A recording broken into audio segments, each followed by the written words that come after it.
Hello, my name is Rich Howard, owner of Architectural Builder Supply. This video is to bring you a closer look at the Pemko number P380 closed cell sponge neoprene tape.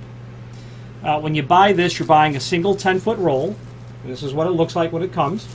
There will be installation instructions that are both below this video and then they're printed on the back of the card.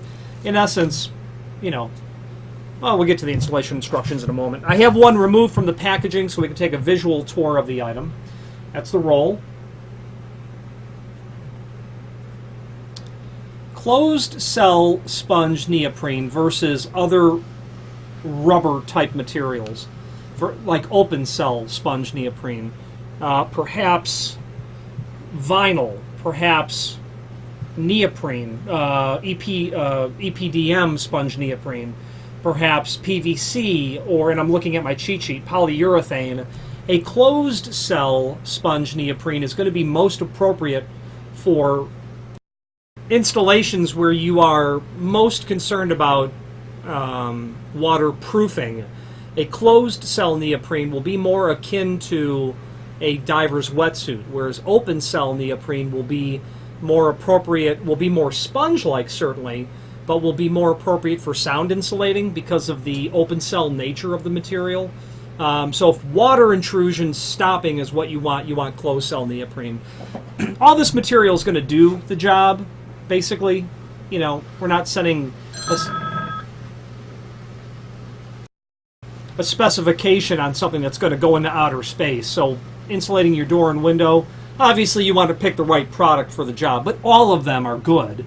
It's just what's most appropriate for your application. Closed cell, better for waterproofing. If you're looking to sound attenuate, go with an open cell neoprene. So the P380 is a 3/16 of an inch wide,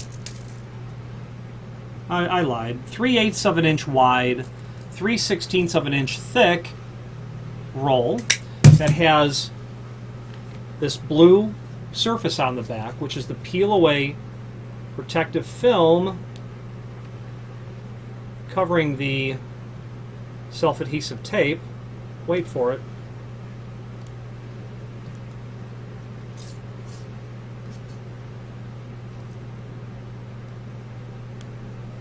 Very, very durable. Obviously something that you would want on your adhesive. There are other sizes available, and my cheat sheet here tells me and there is a table down below this video that you can review all of it. You can go from 3/16 of an inch thickness to 5/16 to 7/16 thick in the closed cell neoprene, 3/8, 3/8, half inch, or 3/4 wide is where it would be. And you'll notice in the installation instructions it will refer to a suggested application being a car door. Well, at least our table down below this video indicates that, proving the point. Waterproofing is where you're going to use closed cell. Car door, obviously, is appropriate for that. Slightly compressible, self-adhesive weather strip. I mean, yeah, I can pinch that down, but it's 3/16 is not going to become 1/16, although it gets pretty close. You wouldn't want to compress it that much because you're kind of defeating the purpose of its surface area. Superior product for weather stripping, a variety of applications. Remains flexible at high or low temperatures. Resists deterioration from oily substances. And I can tell you that adhesive, speaking about the adhesive in oily surfaces, obviously your hands, your skin have natural oil in it. And that adhesive, as you witnessed earlier, was exceptional. Suggested installation, neoprene tape installed as car door weather strip. Specifically says that.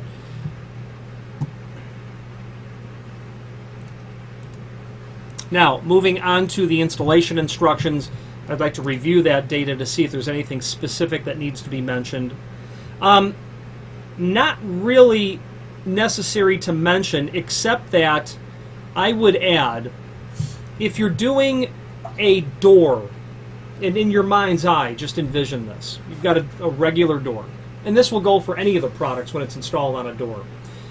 On the lock side and on the header, you will install this on the face of the stop so that when the door closes, it'll hit that material.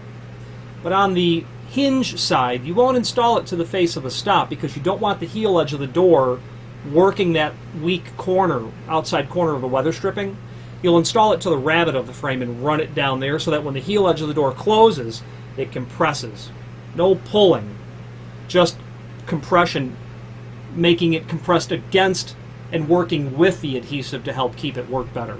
The installation instructions that are called out there do basically show that, but they show it in its compressed form. I would prefer a better drawing from the manufacturer regarding that would make it more obvious of what it's supposed to look like when the door's in the open position, because you can imagine what it would look like in the closed position.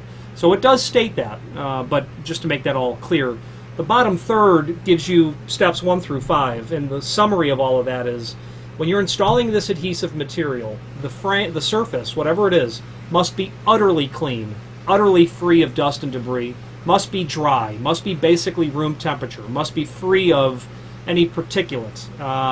When you think you've got it clean, go over with an alcohol wipe.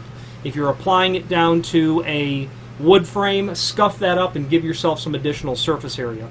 As much pressure as you can, not as you can. Firm pressure, 15 pounds of pressure for 60 seconds in each area would be great. Don't stretch it. It'll resume its natural elasticity and give you a failure point the next day. Don't work with more than you need to. You don't want to have excessive adhesive exposed to the environment, and you don't want to bump it on your shirt and have to pull it off. So shorter lengths, I like to work with 6-inch lengths because then I can control how I'm putting it on better. And plus, I don't want to have a 24-inch length and I'm trying to put all that on and then I'm stretching it and I'm pushing it. Shorter lengths is the bottom line. Maybe measure, pre-cut it to length so that when you get it installed, if you know that you're long, you know that you've stretched it. That'll be a point of failure. Finally, there's a link below this video to the manufacturer's page where you can pull up not only all of the Pemko products that we sell, but also a link to the manufacturer's website, as well as a link to the full product catalog. Hopefully that's everything you ever wanted to know on the Pemko P380. If you have any questions on this or any other Pemko product, please feel free to reach out to us. And thank you.